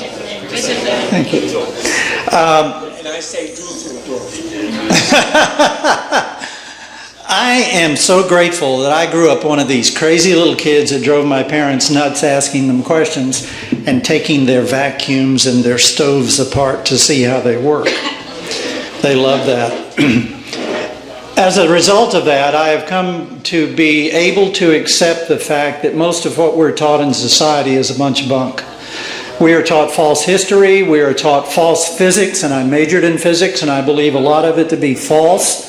I think there are other ways of looking at things that are far more intelligent. Nevertheless, I'm not going into that. There's a book everyone needs to read, The Drama of the Lost Disciples, written by some English scholars in the 30s while they still had access into the Vatican Library, which has since been closed, and Roman military journals. Joseph of Arimathea, Jesus' uncle, was a wealthy merchant man. He had a fleet of ships. Probably took Jesus to the British Isles with him now and then. And when the crucifixion was over, he took Mary and some of the other disciples to the British Isles, where they settled for the rest of their lives and formed the first Christian church, the remnants of which are still at Avalon in the British Isles. And when the Druid tribes heard the story, they converted immediately to Christianity because they had the story in their legends, and he was called Yesu in their legends. Drama of the Lost Disciples, everyone needs to read that. In ancient Egypt, we look at that as being very pagan, right? With all these gods and goddesses. Well, that's fine, except there are levels of understanding of the meanings of things. There was a goddess Ma'at who was revered, and her edicts from the priest she said this, were taken as national laws, and one of those was always speak the truth to everyone. Another was always treat everyone in a kindly manner, and these were national laws. And because of these principles, that kingdom lasted for 5,000 years. Nothing on earth has done that, but that ancient kingdom, until immigration from the Middle East caused a revolution. They wanted to take it over for themselves. That ended that kingdom and all the prosperity and peacefulness that everybody all around envied all those years.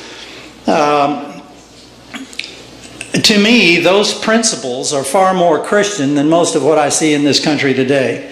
Also, I used to help friends videotape various lectures. There was an organization called the Eclectic Viewpoint here, and we had Marlo Morgan come one time, who wrote the book Mutant Message from Down Under. She went and lived in Australia as an alternative practitioner in a program to blend holistic stuff with regular medicine. And while she was there, she saw the plight of Aborigines who would come into the city, and the Australians just looked down on them as like fifth-class subhumans. And they didn't help them a bit. And they didn't care about them. And she, because of an incident, had great compassion with them. So she went into the slums where they were, and she called a group together, and she said, look, I know how to put businesses together. I've done this, and I will be willing to help you if you will sit here as a group and think up some business need, and we can build a business around it. And they got all excited about it, and they realized that in Australia at the time, there were tons of insects, but very few screens in the windows. So like you put a portable air conditioner in a window and expand it out to fill the void, they made these window screens that would go in the window. You'd bring the window down on it and expand it out to the side, and they could have the air flowing in and out and keep the bugs out. And they got all excited about this, and they made a very prosperous business. And they would have the man who would come in early and lay out all the tools, and the workers who would build the units. And then that man would wait there in the evening, and he'd sweep up everything and clean up the tools and put them back on the rack. And after a while, Marlo realized that that guy was earning just as much as the president of the company and the salespeople and the workers. And she said, well, why is this? And they were just dumbfounded. They looked at her and they said, well, what do you mean? His job is just as essential to this company as ours. He's just as equal as we are. Now, here is this primitive in quotations, Aboriginal tribe, who to me is closer to what I consider Christianity than most of what I see in this country. And the ancient Egyptians are the same. We pride ourselves on our great theologies and all of this stuff. I had two classmates in SMU Law School, good friends, and every now and then they were very concerned. They'd sit me down in the student lounge and they say, now, Albert, have you accepted Jesus Christ as your personal Savior? Well, let's define words. We could never come to a common definition of accept, of Jesus, of Christ, of the combination term Jesus Christ or Christ Jesus, of personal or Savior. So even though we were using the same words, we did not speak the same language. and I never did satisfy their wanting to hear me say yes.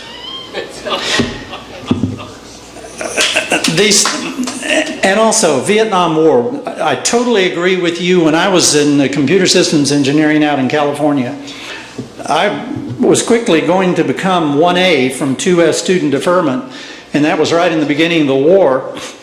And I knew we were wrong. I knew we were wearing the black hats. We were the international criminals in that war, like we've been in every damned war since. Particularly in the Middle East today. We are just, I'm embarrassed to be an American with all of this going on, all of this murder. In any event, I knew of a man who was a friend of mine, who was in Army intelligence in those early years. And he saw enough stuff come across his desk that he knew that there was going to be that war in Southeast Asia. And he knew that it was planned that, not estimated that, but planned that 50,000 Americans would die in that war. Killing is a vast enterprise in this world. All wars, famines, and pestilences are planned events told to me directly from a man 27 years in the CIA. None of it is by act of nature or stupidity and diplomacy. It's brilliance to make it look stupid. We could go on, but don't trust your politicians. Oh, George, I love that issue you brought up, and I will go back to Washington and work directly on that. You can count on me. Give me your vote. That's what they all do.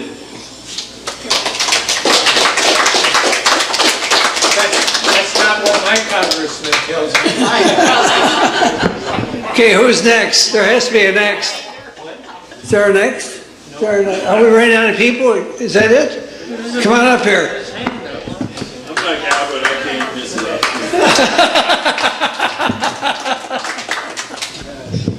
Can't miss an opportunity. There you go. Well, I want to thank the two people who made the presentation.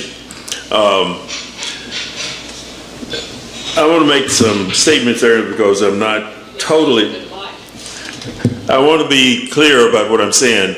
I know there are some religious groups that are connected with humankind, but in too many churches, larger ones and small ones, they don't preach about the real issues that their church members are wrestling with. They talk about something that's totally abstract. The situation at Walmart should not be permitted to exist. And what I think ministers ought to do and church leaders should do, I'm a church leader too, I guess, but I do, is we need to try to empower our people to recognize how they have been misused and abused, and try to give them some system to deal with it. And anytime if we stop buying in Walmart, all the employees lose their income. And it's got to be a better equilibrium than destroying something in order to solve it. And I'm not someone that's a proponent of what Walmart is doing in any other organization. But like you indicated, many of the mega churches, they have millionaires, billionaires that are members, and they actually tell the minister what to say. And if you don't believe it, look at Highland Park right now.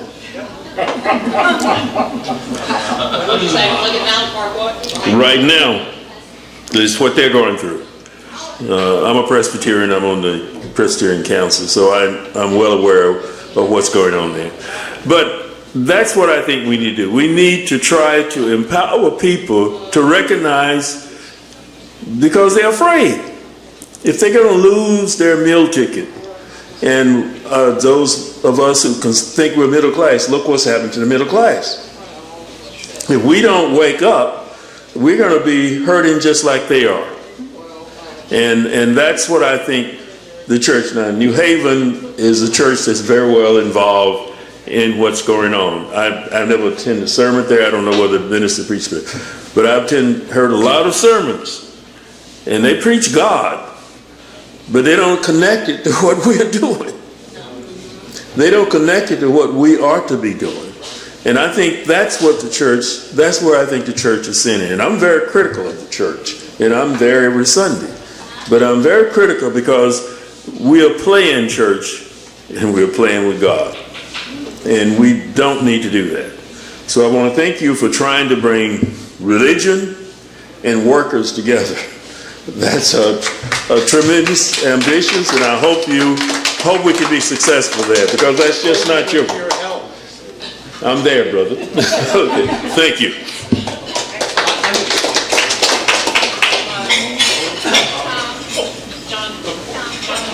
Come on up here, John.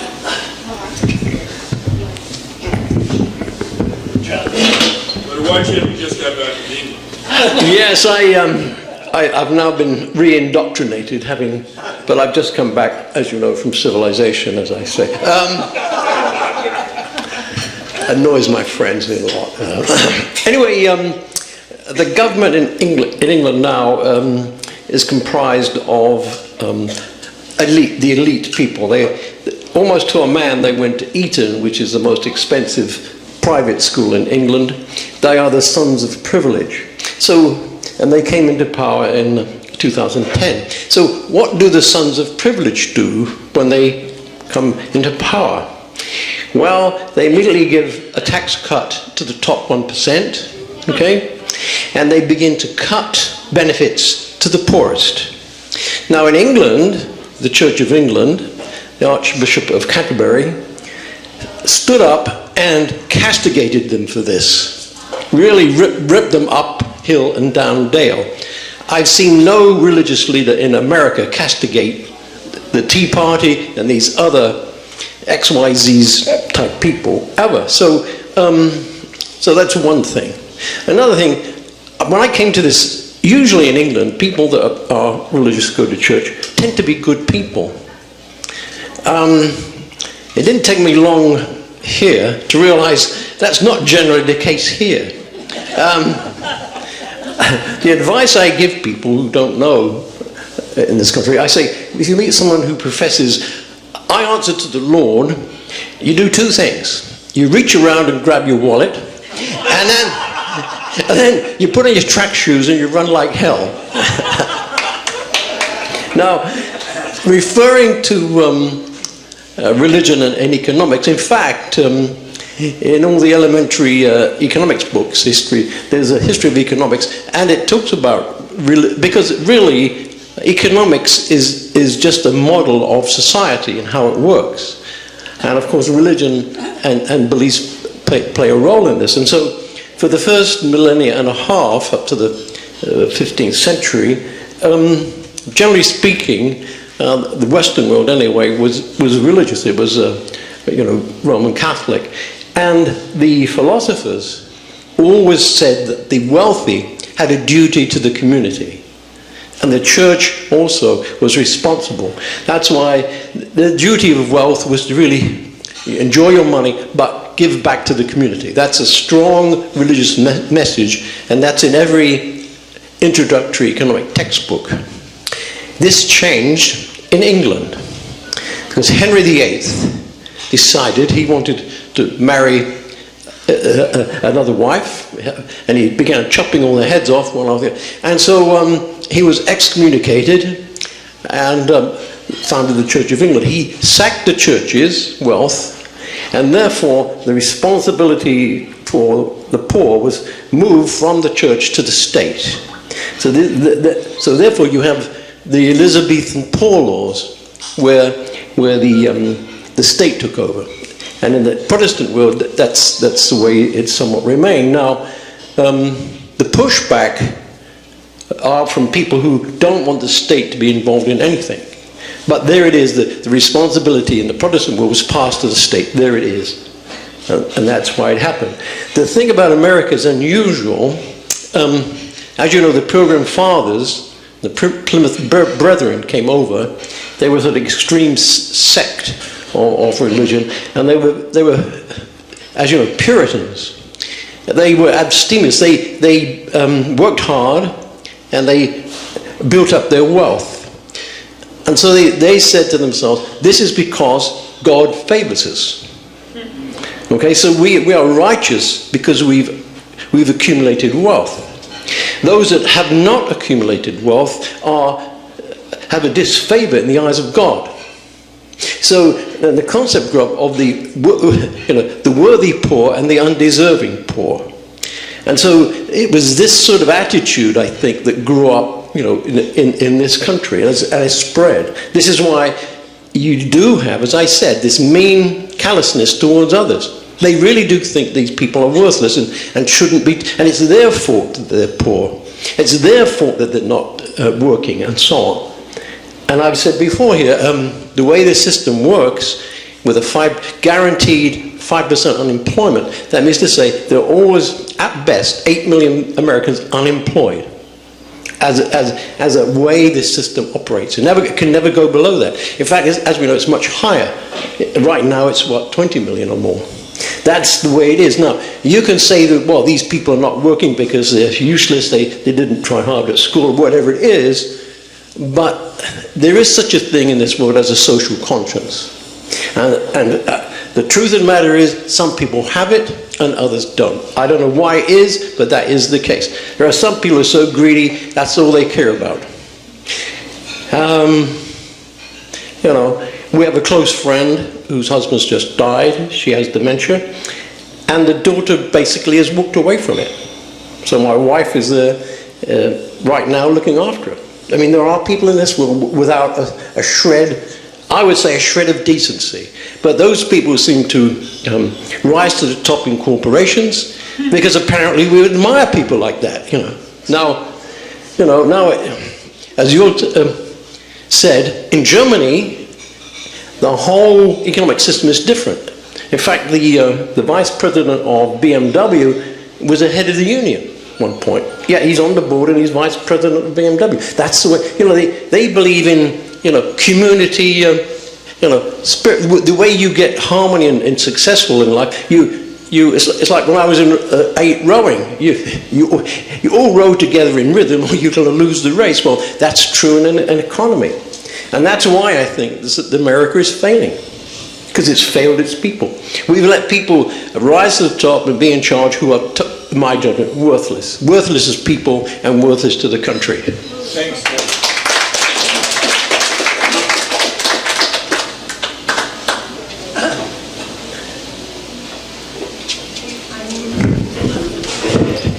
First of all, I'd like to say thank you very much to our speakers tonight. I think you did a wonderful job. It takes a lot of courage to stand up here and say what you say and get out there on the street and organize people, knowing that there are crazy people out there who will try to do anything to stop you, right? But I think there is strength in numbers. It requires all of us to really, I think, take the pledge and decide that we are going to be part of this in some way. Standing up for the least of these, doing what we can. I was sitting here tonight while we were listening to others and found something kind of interesting that I would like to share with you. And it's what's going on right now at the Texas Republican Party. They've set up their platform, and here are the main planks. Repeal the Voting Rights Act, defund public schools, deny women's right to choose even in the case of rape and incest. Apparently they believe that you can cure homosexuality with reparative therapy. Climate change is a conspiracy. Drug test welfare recipients. Abolish the Department of Education, oppose non-discrimination laws, disband the Transportation Security Administration, reject the UN Convention on Rights of Children. Oh, well, and why not just withdraw from the UN completely?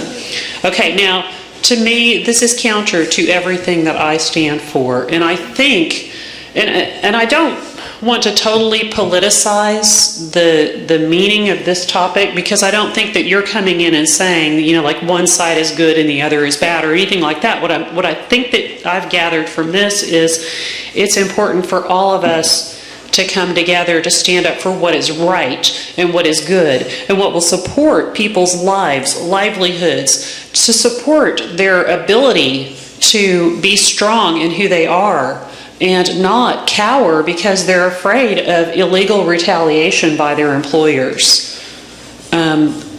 These concepts are so important. People don't even understand that it's illegal for an employer to retaliate against someone who stands up for their rights. And I think that, Rosemarie, you're trying to lead this in a good way, right? You're trying to obey the laws and do what is necessary and encourage people to speak up and to say, we cannot take this anymore. We cannot accept this for our society and for our people. We can't accept it. So thank you very much for being willing to come here tonight.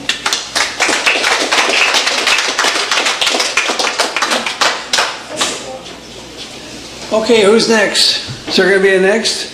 Yeah. Come on up here.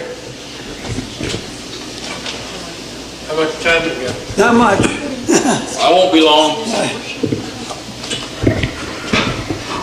I have to take issue about Walmart being the poster boy or poster company for the labor issue. I think the minimum wage law itself sets the pace for wages in this country. Now, I know that good, strong unions used to, when between 1945 and the early 70s, when wages did keep up with the economy, but because of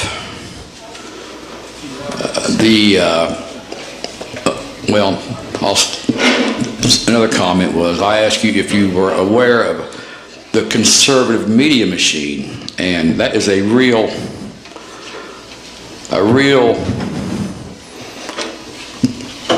operation. It's an outgrowth of something I've talked about twice at these meetings, the Powell Memorandum, and most people have no idea what that is. But one of the things in the Powell Memorandum said to develop I have a business plan that will enable big business to control key elements of society in a manner that the public will not understand is going on. Another provision was he advised he wanted to have monitors, media, TV, radio, newsprint, all types of media coverage, and a purge of left-wing elements. And today, the major news media, along with the Christian church, is part of the conservative media machine. That's all I have.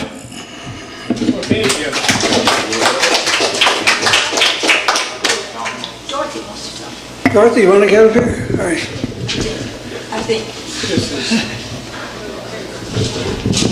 I have nothing profound to say, except that I have really, really enjoyed this. I feel like I've learned so much, and I particularly love the marriage in what they do. Don't you all? I just, because I have to say this, because I love hearing what you think about the church and this, that, and the other. But I have to leave a positive note. That's just my life. But the fact, whether or not you're active in church, you live it with what you do. And I have a son, I always talk about my kids, but I have a son who is a United Methodist, and he works in D.C. for the what's it called?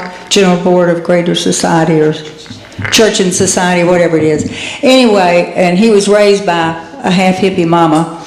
And, and he learned early on it wasn't the color of your skin or the stature of where you lived, it was who you were inside.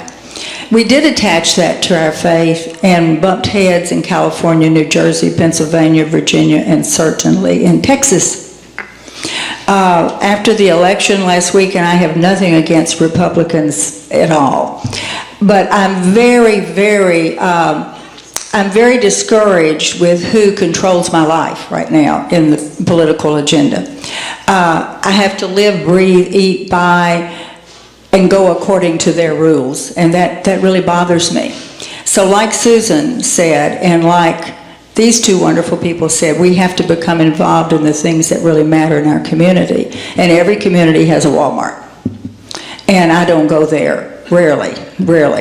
And but I don't want to take them down either, because I don't want anybody to lose their job. I just want them to be fair. So perhaps I can get the courage to go forward and get with other people and go speak to people right there in McKinney, Texas, you know. And let me just say this about the church that Bill attends in D.C., okay? I love to go there. I support them every so often. I'm retired and not wealthy retired. And every so often I send them a little check, because every Sunday they address from the pulpit what's happening in our country, in our world, and with their people.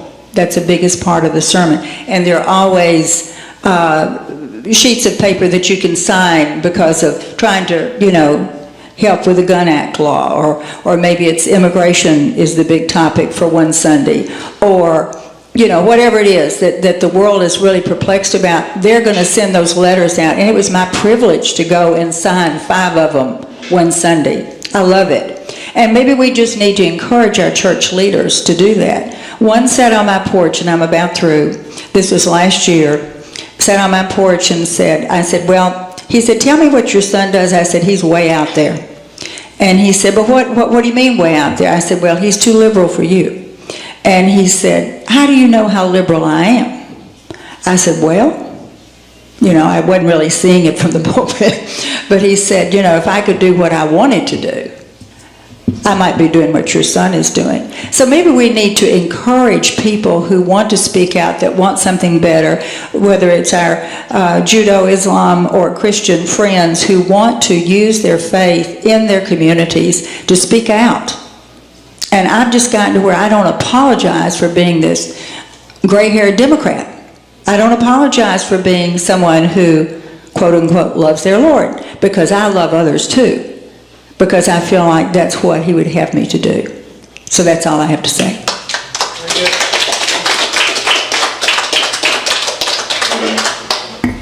Well, we're running out of time, so I think I'm the last one standing.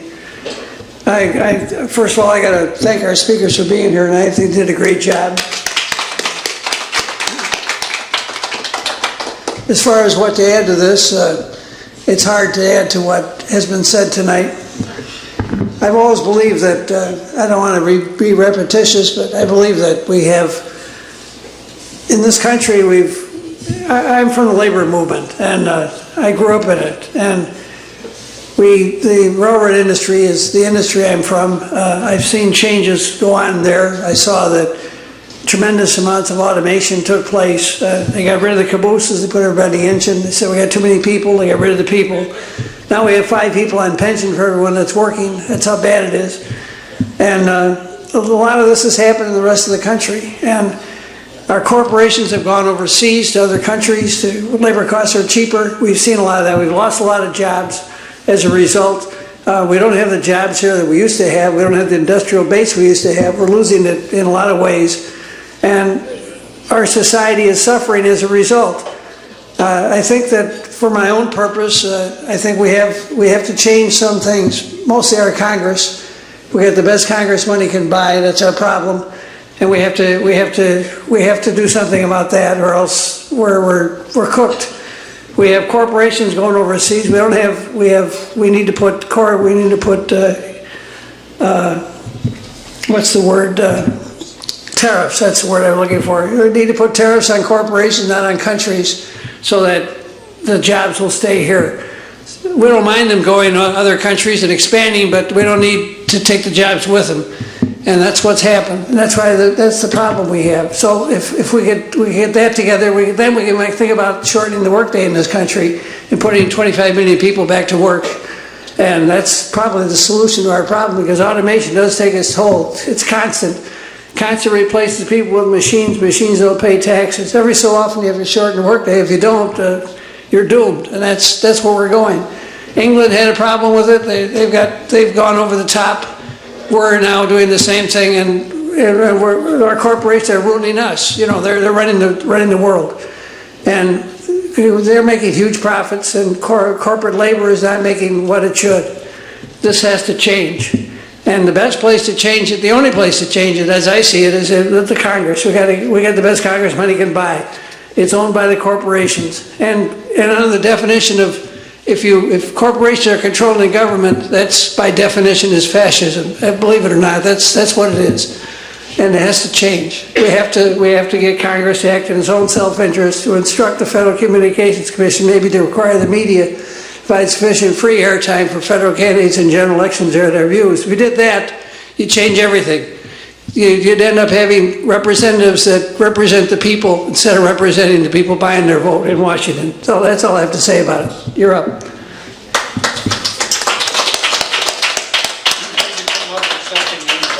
Well, it's late. I'll be very short. You have to think about what we can do in terms of organizing. None of us can do it by ourselves. Whatever happens with the media, whatever happens with the political parties, whatever happens with the churches is what we can organize. And so I would encourage you not just to talk about stuff, but really to join the sort of organizations that do this work. In my view, Job with Justice is one of them that does it well. But anywhere you go, you really need this. In your churches too, nothing will change simply by talking about how the churches are failing. You have to organize. And at that point, your pastors will listen. If there's a group of people that make some demands that perhaps pools their money and their funds, pastors will wake up and churches will wake up. The same is true for the media. They will not change unless there is some public pressure. The same is true for the parties. What you read about the Republican Party, Susie, just a moment ago, it's just astounding how civilized people in the 21st century can talk like that. On the other hand, I think we also need some organizing with the Democratic Party because we're not out of the woods yet. And so at that angle, I think if we were to hold people's feet to the fire, people in power, positions of money, responsibility, including religious responsibility, I think we'd be a lot better off. And after all, that is the American idea. We the people.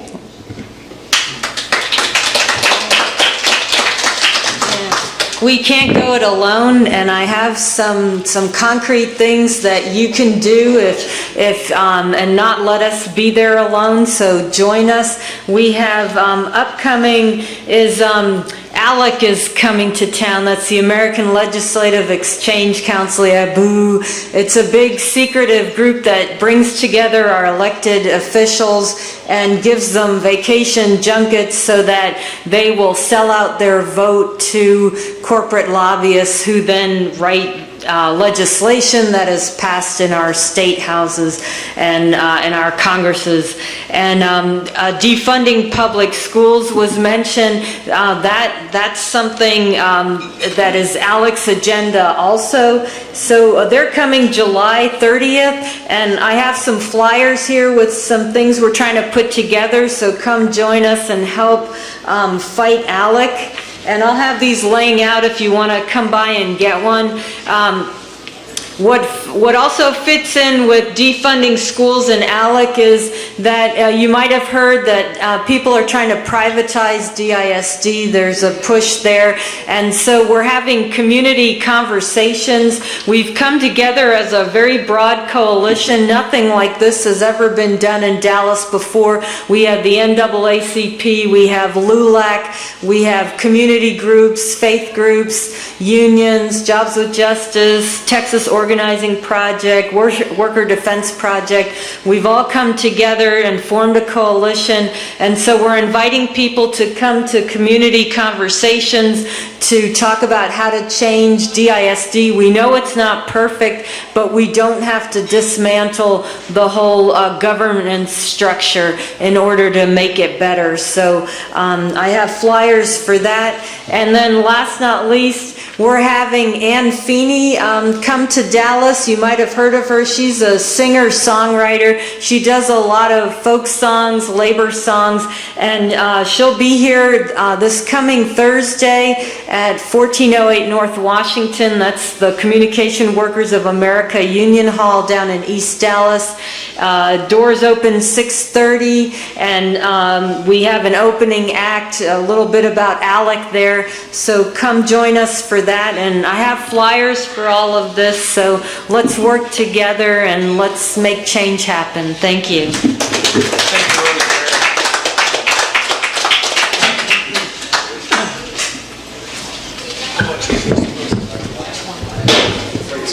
Okay, we're going to retire we'll retire down to Starbucks. They close here at 9 o'clock, just so you know. And our speaker is welcome down to Starbucks. We'll buy her some coffee and her husband. And these books are for sale, I think, if you want to buy one. And talk to Rosemary. Anyway, that's it for tonight. Thank you very much, and we'll see you next week. This is William, your videographer from Two Hats Publishing. Welcome to the College of Complexes, being held at Barback's Restaurant at 8949 Garland Road, Dallas, Texas. Gently embracing the east side of White Rock Lake. When I entered, I was greeted like coming home to Grandma's house, warm and friendly. When visiting the Barback's Restaurant, tell them you want your reservations for the next College of Complex class.